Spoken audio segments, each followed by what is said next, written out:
Hello and welcome to our YouTube series 60-second highlights on risk. This summer we're focusing on protecting directors and officers against personal liability. And in our last episode we examined who are the claimants, who are claiming against directors and officers, and we found that the number one source in private, public and non-profit companies is employees. So today we'll look at one facet of employee lawsuits, and that's sexual harassment claims against directors and officers. We examined an excellent article written by Daniel Lublin of Witten and Lublin Employment Lawyers, appearing in the Globe and Mail on July 5th, 2017. The article entitled "The Real Cost of Sexual Harassment Claims." And in that article, Lublin advises that his practice, his law practice, sees increased frequency in this particular area. And decisions are being made by human rights tribunals focused into particular areas. The first is in the area of lost wages. The second is in the area of distress.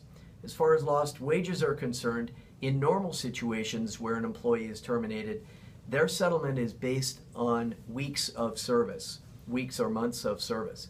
In employee sexual harassment cases, however, employers are being assessed and victims are being awarded for the entire period of unemployment. So as you can see, this kind of situation significantly increases the risk to employers. Secondly, as far as distress is concerned, general damages are being awarded in addition to lost wages, and victims are claiming for mental distress and a violation of their right to be free from discrimination. General damages do not require an employee to leave their employment.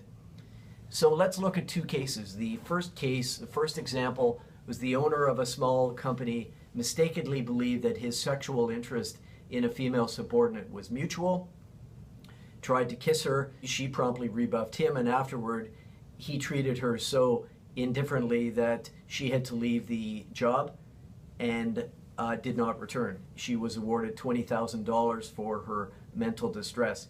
In a second example, the owner of a food processing plant forced a migrant worker to perform sexual acts on several occasions and used the threat of deportation to force her into these activities. And she was awarded $150,000 in general damages.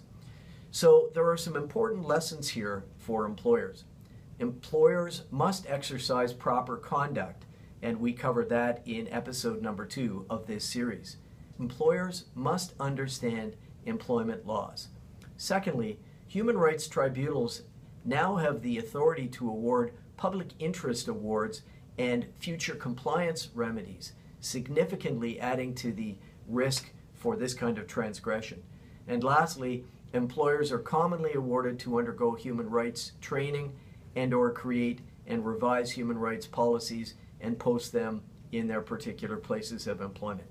So as mentioned, for further reading, we suggest you read The Real Cost of Sexual Harassment Claims by Daniel Lublin of Witten and Lublin Employment Lawyers, appearing in the Globe and Mail on July 5th, 2017.